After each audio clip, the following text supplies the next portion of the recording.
Então, Salmo 31, e a gente vai ler só o versículo 23. Só que antes de ler, como eu falei para vocês, o meu desejo é falar hoje sobre o amor.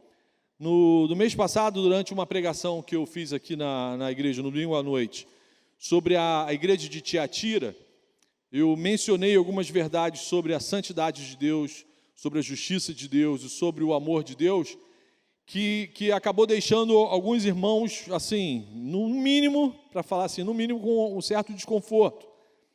Alguns nunca tinham ouvido ou parado para pensar em nada parecido com o que eu falei aqui naquele domingo.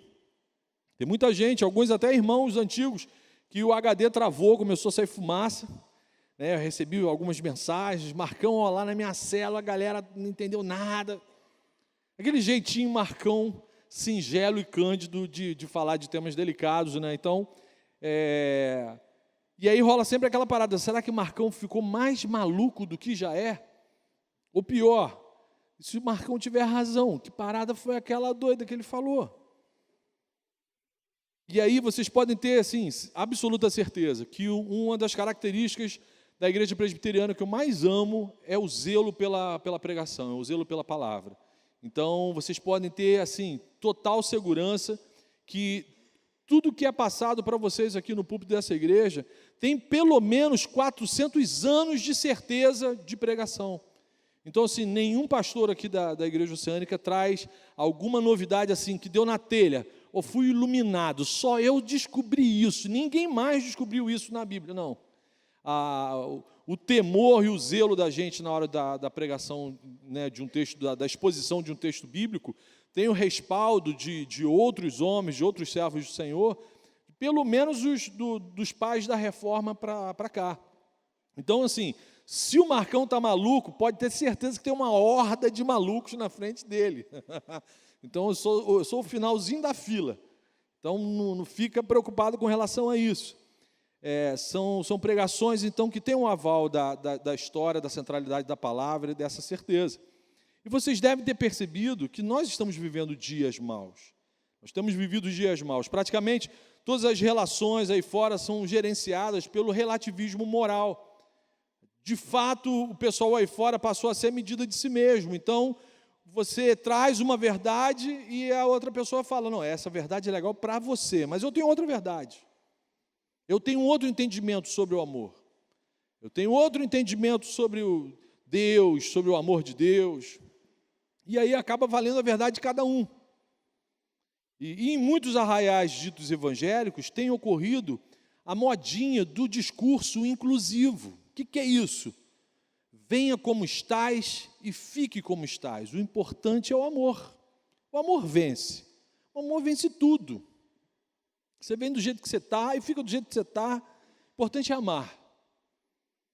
Isso virou uma moda e isso tem um efeito de proliferar no meio cristão, no meio protestante, no meio cristão de uma forma geral, um entendimento completamente distorcido e antibíblico do que de fato é o amor. Do que de fato é o amor de Deus. Muitos de nós, a gente acaba ouvindo tanto isso e há um discurso bonito, se você for ouvir e deixar passar assim rápido, a pregação inclusiva, inclusivista, é um negócio encantador, cativante, politicamente correto, mas que não necessariamente apresentam pensamentos bíblicos, estão ancorados com base bíblica, tem a chancela da centralidade da palavra por trás. Por exemplo, muitos pregadores hoje em dia pregam a impossibilidade de um Deus amoroso, já que está escrito na palavra que Deus é amor, de um Deus amoroso ordenar ou permitir um inferno de sofrimento eterno para quem quer que seja. Existem muitos pregadores nos Estados Unidos e já aqui no Brasil, gente até com um nome conhecido nacionalmente, com esse papo de que nosso Deus é um Deus de amor tão grande que é impossível um Deus como esse, que entregou o seu próprio filho, condenar um ser humano, aquele que é alvo do seu amor, à danação eterna.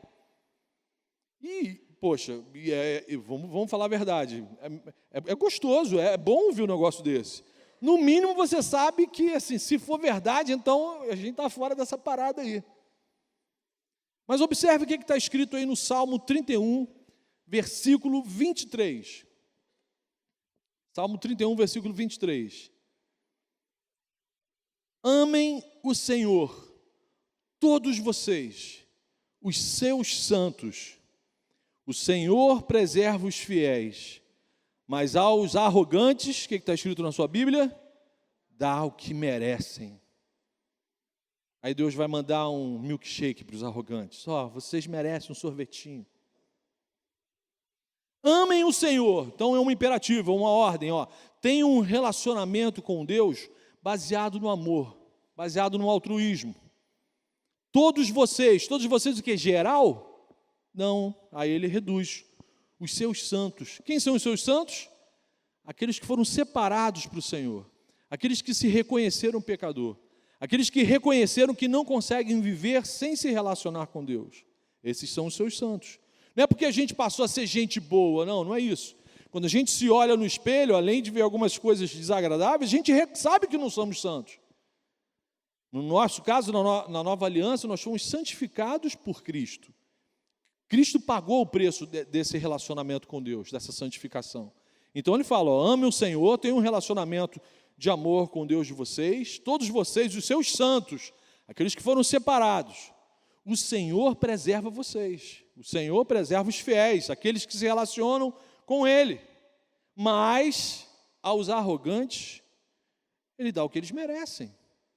Deus é absolutamente justo. Isso me tranquiliza.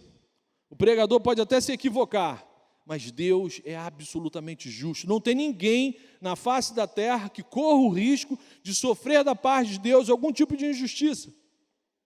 Ele é gracioso com alguns e é justo com todos. De repente você pode falar assim, Marcão, mas você pegou logo um texto do Antigo Testamento. No Antigo Testamento, qualquer coisa, passava uma espada. Calma aí. O Deus do Antigo é exatamente o mesmo Deus do Novo, amiguinho. É Jesus Cristo. É o mesmo Deus. É a mesma moral, são os mesmos valores, o mesmo princípio. Então, vamos pegar um texto clássico do Novo Testamento, João 3,16. Aí eu vou tentar explicar para vocês melhor o entendimento que eu já tenho sobre essa questão do amor, que muita gente ficou escandalizada. João 3,16, o clássico, que todo mundo usa, e é bom que use mesmo. Porque Deus tanto amou o mundo, que deu o seu Filho unigênito, para que todo o que nele crer não pereça, mas tenha vida eterna. Que amor é esse que Deus está falando aqui? Porque no próprio Evangelho de João, João diz o seguinte, quem ama o mundo não ama o Pai. Então Deus está maluco. Deus amou o mundo? Que amor é esse? Que mundo é esse? Acontecem várias verdades ao mesmo tempo. O que Deus ama? Quando Deus olha a sua criação, o que Deus amou? Deus amou eu e você, o que Ele constituiu, o que Ele construiu antes da queda. O que Deus amou de tal maneira que a gente não consegue explicar, é o que Ele fez à imagem e semelhança dEle antes da queda. O homem, a imagem e semelhança de Deus, antes dos efeitos da queda. Então, quando Deus olhou para o Marcão, Deus tanto amou o Marcão, a imagem e semelhança que Ele fez dele, projetado na vida do Marcão. Você vê que não fala que Deus tanto amou os pecadores, mas de fato, Deus amou aqui os pecadores no sentido genérico, porque não há um justo sequer, então todos os seres humanos já nascem destituídos da glória de Deus, não é assim que está na sua Bíblia? Todo mundo já nasce em pecado, em condenação, então de uma certa forma, de uma forma genérica, Deus amou pecadores de uma forma genérica. Só que o que Deus ama quando olha para os seres humanos é a sua imagem e criação, não os efeitos da queda. O pecado é justamente o caos que nos causa a separação entre nós e Ele. E aí, por Ele ser santo e justo, a sua santidade exige o cumprimento da justiça. E quando Ele fala para o primeiro homem que, olha só, se você brincar com isso, com a desobediência, você vai morrer, o salário do pecado é a morte. Então, em quem que Deus projeta a sua ira quando Ele olha para o Marcão? Ele projetou a ira sobre Cristo. Mas por que não caiu sobre mim? Porque em algum momento da minha caminhada, da minha vida, eu entendi que sou de fato um pecador, um imprestável, que do meu coração, da fonte que está aqui dentro, só sai injustiça. Então, Cristo me justificou, Cristo me santificou. Então, eu passo a ser alvo do amor de Deus, mesmo sendo pecador, porque Deus passa por Jesus. Antes dele olhar para mim, ele olha para Cristo. Então, o amor de Deus por todo mundo é o amor de Deus ao que ele criou. Deus tanto amou o que ele criou, a sua imagem e semelhança, que ele mandou o seu Filho Jesus para que todo aquele que nele crê não pereça. Tem uma condicionante. Se não acontecer o reconhecimento de que você é pecador, que você passa a crer no sacrifício de Jesus, o que vai acontecer? João 3,18. A gente tinha que decorar João 3,18 também. Quem nele crê não é condenado, mas quem não crê já está condenado por não crer no Filho unigênito de Deus. Esse que não crê não é alvo desse amor de Pai, que é o que nos encanta, que é o que faz você sair num sábado à noite da sua casa e vir para cá. De certa forma, o Espírito Santo já vem trabalhando em você, convencendo você através do amor, te constrangendo em amor, porque você tem sido atraído pelo Espírito a conhecer e ouvir mais do seu Salvador. E aí tem sido com muita tristeza que eu tenho lido e sabido de alguns discursos sobre o amor, propagados por certas pessoas que ainda se dizem evangélicos, que me entristecem e me assustam mais que as minhas pregações. Porque a base ideológica e teológica desses caras não tem sido mais a Bíblia. E aí, se o que está sendo pregado num púlpito de uma igreja cristã não tem mais base bíblica, que areia movediça é essa? Se a base do pensamento que está sendo exposto no púlpito não é mais a base bíblica num todo, na revelação toda, aí, se não é a totalidade da Bíblia, meu irmão, aí babou. Então, quando a gente fala sobre o amor de Deus, a fidelidade de Deus, a gente tem que entender todos os atributos de Deus. Outro dia alguém compartilhou um vídeo de uma pessoa que se diz pastor e ao mesmo tempo o cara é vereador. E ao mesmo tempo o cara é pastor, vereador e vereador do PSOL. Aí eu vi, Jesus, saca? É tipo eu ver um judeu militando pelo nazismo. Ver um negão com aquele capuz da Ku Klux Klan, vamos queimar os negros. É a mesma coerência que bate assim. É que eu tenho realmente várias limitações aqui. Tenho várias limitações, mas eu não consigo entender. Primeiro que eu não consigo entender uma pessoa exercer com excelência duas atribuições absolutamente difíceis. Ser pastor e ser vereador. Ou eu exerço o ministério pastoral, ou eu exerço o ministério político, público, vou servir a minha comunidade. Eu tenho limitações, eu não conseguiria fazer isso. Eu sou dentista, eu não consegui ser pastor e dentista, eu tive que gradativamente abandonando esse outro ministério da saúde oral.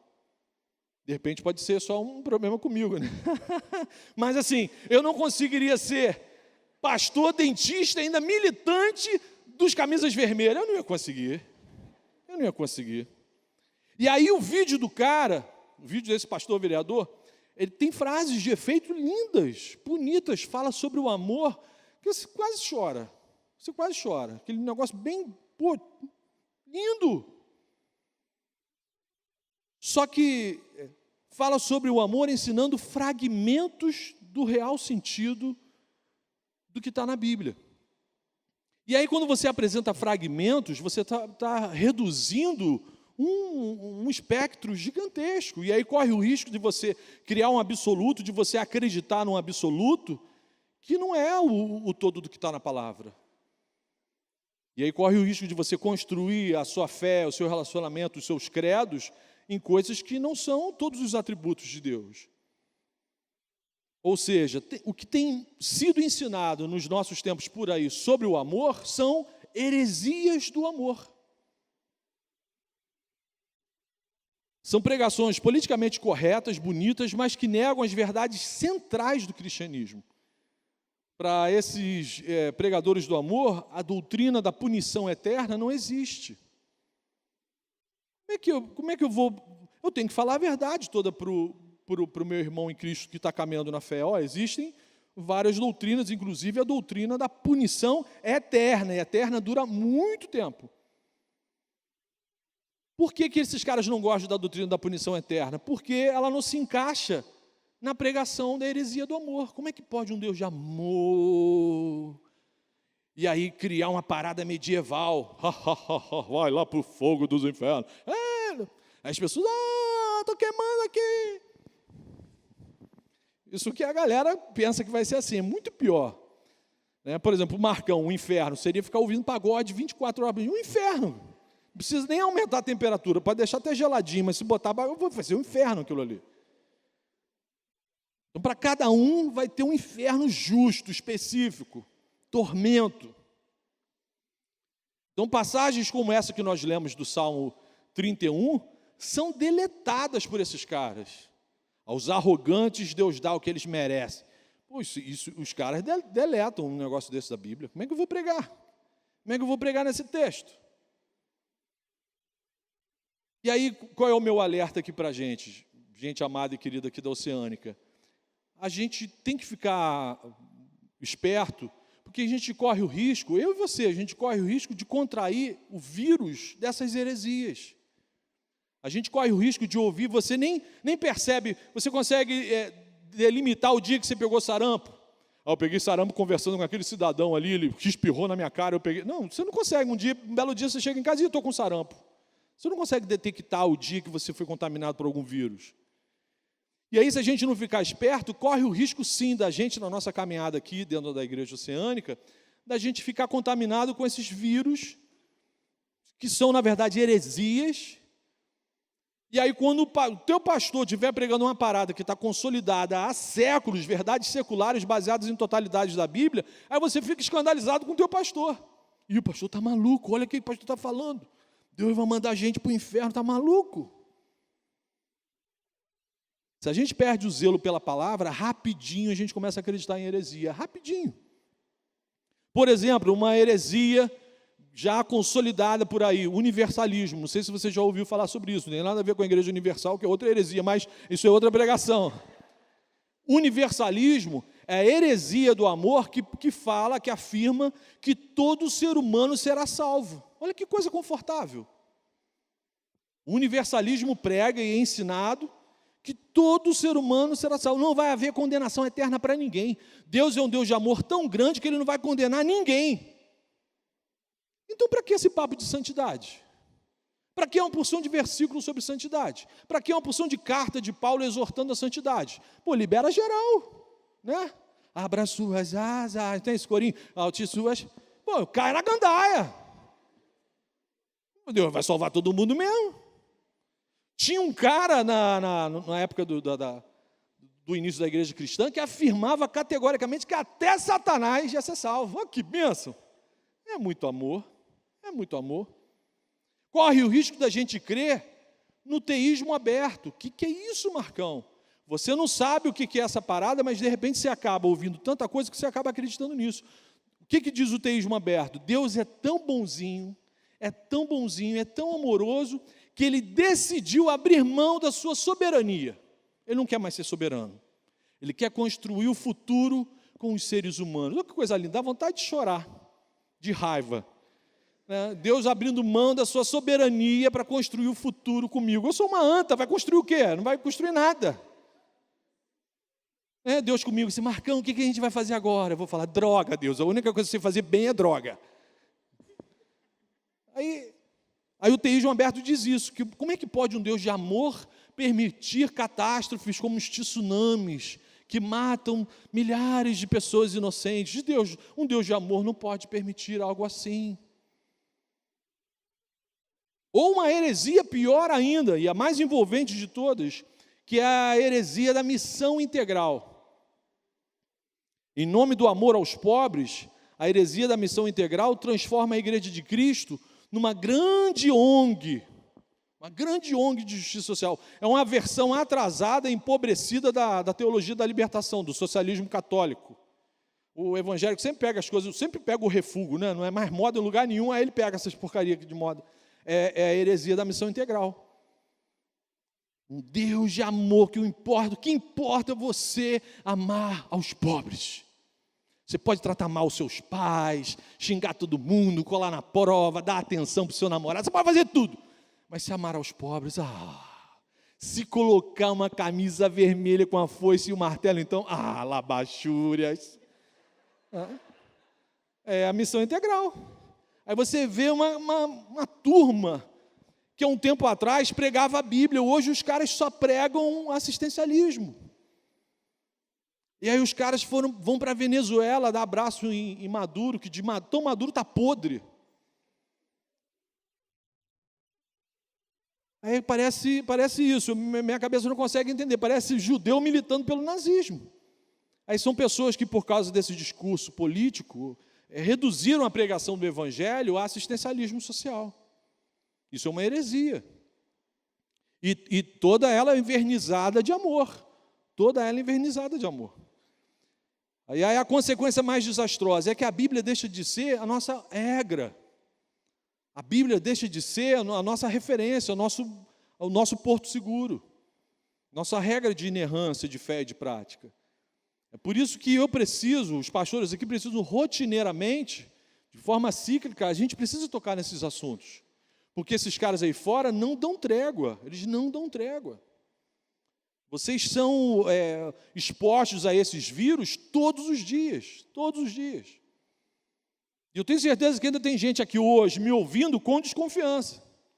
Esse discurso desse cara aí, eu sei não, esse cara aí é meio recalcado. Deve ter apanhado muito da mãe na adolescência. Ninguém nem riu, é verdade mesmo, viu? Eu vejo que eu sou profeta. A gente precisa alinhar o nosso GPS com a Bíblia Sagrada. Como é que eu vou saber se essa parada que estão falando, se esse troço é maneiro, ideologia de gênero, né, muda de sexo, tira o pendrive, bota o USB, como é que é essa parada aí? Cara, tem isso na Bíblia? Tem isso na Bíblia? Não tem problema a gente ter crise. Cara, não tem problema a gente ter dúvida, não tem problema. Mas o problema é como que você desfaz a sua dúvida, como que você desfaz a sua crise. Então, o GPS, refazendo a rota, não tem aquele negócio? Tem que ser com a Bíblia. Me perdi, não sei para onde que eu vou. Bíblia. Então, nem tudo que carrega a palavra bonita, carismática e piedosa é bíblico, nem tudo. Ainda que Deus seja amor, o amor não é Deus. E aí as pessoas estão transformando o sentimento, o amor, essa devoção altruísta para o próximo, num ídolo, numa entidade. Ainda que Deus seja amor, Ele também é justiça. Ainda que Deus seja amor, Ele também é santo. Ainda que Deus seja amor, Ele tem uma série de atributos que não são separados um do outro, é tudo junto. É igual um diamante. O diamante é multifacetado. Cada faceta do diamante é o diamante. E o diamante também tem aquela ponta que corta o vidro. É tudo diamante. Então, o Senhor preserva os fiéis, mas aos arrogantes, Ele dá o que merecem. Ele é justo. Então, é bom lembrar que todas as passagens do Novo Testamento, quando se refere ao amor de Deus aos pecadores, está se referindo a pecadores que já foram redimidos por Cristo. Carta de Paulo à igreja em Roma, está falando para quem? Para a igreja, para cristãos redimidos, pecadores redimidos. Carta de Paulo aos Coríntios, está falando para quem? Para crentes em Jesus, na igreja de Corinto. Carta de Paulo para os Efésios. Onde você encontra Paulo falando de amor para pecador, é pecador redimido. Os filhos da desobediência são alvos da justiça da ira de Deus. Então você tem que lembrar isso, isso tem que ficar ajustado no seu coração. São cartas escritas para igrejas, para gente crente, para gente que pecador redimido, pecador alcançado, pecador onde o Espírito Santo já suscitou a fé para a salvação. Mas para esses hereges do amor, é impossível afirmar que Deus odeia algo. Na cabeça deles não funciona, da mesma forma como não funciona na minha cabeça. Um cristão ser de um partido socialista, na cabeça deles não funciona Deus odiar. Não funciona. Aí parece que eu que sou mal. Porque eu acredito, está na Bíblia. Então, outro dia eu li umas paradas assim: Deus é amor, Ele jamais te punirá. Eu quase mudei para a igreja desse cara, né? O inferno estará vazio. Também com o calor que faz lá, né? Quem que vai querer ficar lá? É só amar, dar comida aos pobres e pronto. Que chuchu! Vocês aí do Ministério de Oceânica Social estão bem na fita, hein? Essas frases só demonstram a falta de compromisso bíblico. Só demonstram falta de compromisso bíblico. Reducionismo do amor. E o perigo maior, a nossa natureza egoísta ama esse tipo de pregação. A nossa natureza egoísta ama esse tipo de pregação. Às vezes o ajudar, o assistir, socialmente falando, nos entorpece. Você não dá o devido investimento, por exemplo, à tua vida de santificação, porque você já passa aquele gelol do tipo, eu ajudo as pessoas, eu ajudo os pobres, então eu posso pisar na bola aqui um pouquinho, porque eu já... É um perigo isso, porque a nossa natureza tem uma relação patológica com essas paradas. O que a gente faz então, Marcão? Eu vou moldar Deus a nós mesmos ou a gente vai ser moldado por Deus? O que eu vou fazer então? Então, cara, a primeira coisa que está aqui, claro, diante de tudo que eu falei, a gente precisa ter um conhecimento profundo da palavra. Você não pode ser um crente de domingo a domingo, de sábado a sábado. Você tem que ter conhecimento da palavra, cara. Agarra as oportunidades que a gente oferece aqui. Fim de semana de treinamento, Ibrai, célula, culto. Você tem que ser um conhecedor da palavra. Para que você não seja enganado por essas paradas de heresias que tem por aí. O Evangelho de Cristo não é uma ONG. Não é uma ideologia de autoajuda. Então, Jesus falou claramente, vocês erram porque não conhecem as Escrituras nem o poder de Deus. E lá na antiga aliança, o profeta Oséias, fala lá, Oséias 4, versículo 6, meu povo foi destruído por falta de conhecimento. Olha só. Então, nós somos indesculpáveis, a gente precisa ter conhecimento. Você precisa ter um conhecimento daquela pessoa que você diz que ama. Você precisa conhecer Jesus. E todos os seus atributos. Não é só conhecer só uma parada. Não é se acomodar só num atributo. Você precisa conhecer todos os atributos. A gente nunca vai conseguir amar o próximo se a gente não conseguir amar a Deus sobre todas as coisas. E você só consegue amar a Deus sobre todas as coisas se você guardar e obedecer a toda a sua palavra. Lembra de Jesus em João 14, 21? Aquele que tem os meus mandamentos e os pratica, esse é o que me ama. Você não vai conseguir amar ao próximo se você não guarda a palavra de Deus e a obedece na sua integridade, na sua totalidade. A Bíblia não é um livro de sugestões. A Bíblia é um livro de imperativos que nos salvam ou nos condenam. Ela não dá outra opção. A gente não pode escolher segundo a nossa conveniência. Essa parte aqui é boa da Bíblia, essa parte aqui eu não gosto. Esse negócio de perdoar as pessoas, eu não gosto disso. Não dá. Segunda aplicação. Não tenha vergonha do Evangelho. Não tenha vergonha do Evangelho. Em meio a todo esse dilúvio de falsas doutrinas aí, acredite e retenha firmemente a verdade da palavra. Não sem vergonha de crer num Deus eterno, num céu eterno e numa punição eterna. Não tenha vergonha de crer nisso. Um Deus eterno, um céu eterno e uma punição eterna. Foi necessária uma expiação de valor gigantesco, imensurável, para que hoje a gente estivesse aqui conversando sobre Deus. A gente canta isso, jamais saberei o real valor dos meus pecados naquela cruz. Deus levou isso absolutamente a sério. Como é que a gente leva isso de qualquer maneira? Então, viva o amor verdadeiro de Jesus, mas viva isso de forma santa, buscando a santidade pelo caminho estreito. Se a tua vida com Deus está muito confortável, cara, marca um gabinete com a gente, que tem alguma coisa errada. Se o teu cristianismo está sendo vivido de uma forma muito confortável, você não tem crise, está tudo maneiríssimo, cara, está pegando. Vamos orar para Deus mandar uma crise na tua vida, né? Aquelas orações, Senhor, manda a crise, manda um dilúvio na vida desse infeliz, está tudo muito bom na vida dele. Vida de amor com Cristo é santidade pelo caminho estreito, pelo caminho estreito. O que muda a vida das pessoas é falar do amor, da boa notícia, mas não só partes da notícia, tem que falar a boa notícia toda. O que muda a vida da gente é ter contato com a boa notícia toda do Evangelho. Não é só ter contato com um pedacinho da boa notícia. Sem vida santa, sem caminho estreito, qualquer papo sobre amor é heresia, é engodo, é conversa fiada. Sem vida santa, sem luta para manter um relacionamento saudável com Deus, qualquer papo sobre amor é conversa fiada. Então viva por Jesus, viva por esse amor, mas atrelado à obediência. Eu não quero de maneira nenhuma menosprezar o amor de Deus, de forma alguma. Eu sou alvo desse amor, só estou aqui porque Ele me amou primeiro. Eu só estou investindo minha vida no serviço do reino porque Deus me amou primeiro. Porque não tem sentido eu viver de outra maneira. Eu não quero de forma alguma menosprezar o amor de Deus. Mas é minha obrigação expor todos os atributos de Deus. Falar sobre tudo, sobre todas as implicações. Meu desejo é enfatizar e ajudar os irmãos a compreender a verdadeira pregação do amor cristão.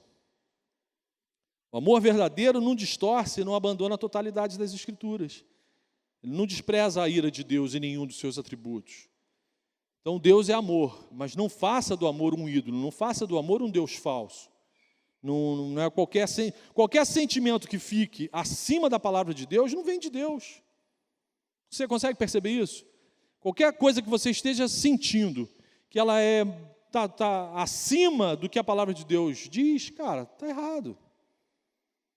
Então, quem não se submete ao senhorio de Cristo, e esse senhorio está revelado nas Escrituras, é, na verdade, um arrogante, é um amante de si mesmo, é o camarada que se acha. Ele se acha tão especial que ele não se submete ao senhorio de Cristo. É aquela conversa assim, eu discordo disso que ele está falando, eu discordo da linha teológica dessa igreja, eu discordo disso, eu discordo daquilo. Na verdade, esse camarada é um arrogante. O Senhor preserva os fiéis, mas aos arrogantes dá o que merecem. Amém? Amém. Vamos orar? Feche seus olhos.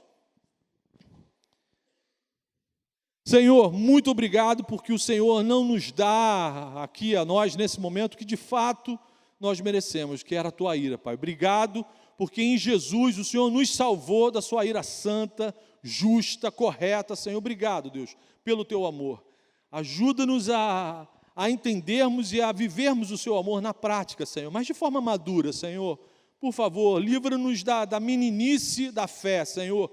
Livra-nos de entendimentos parciais, reduzidos da totalidade das tuas Escrituras, Pai. Por favor, leva-nos para experiências novas, leva-nos sempre para um andar acima, Senhor, para que nosso relacionamento com o Senhor seja de fato calcado, amadurecido através do caminho da santidade, pelo caminho estreito, que sejamos gente que ama ajudar as outras pessoas, que ama servir por causa do desejo de expressar nossa gratidão ao Senhor.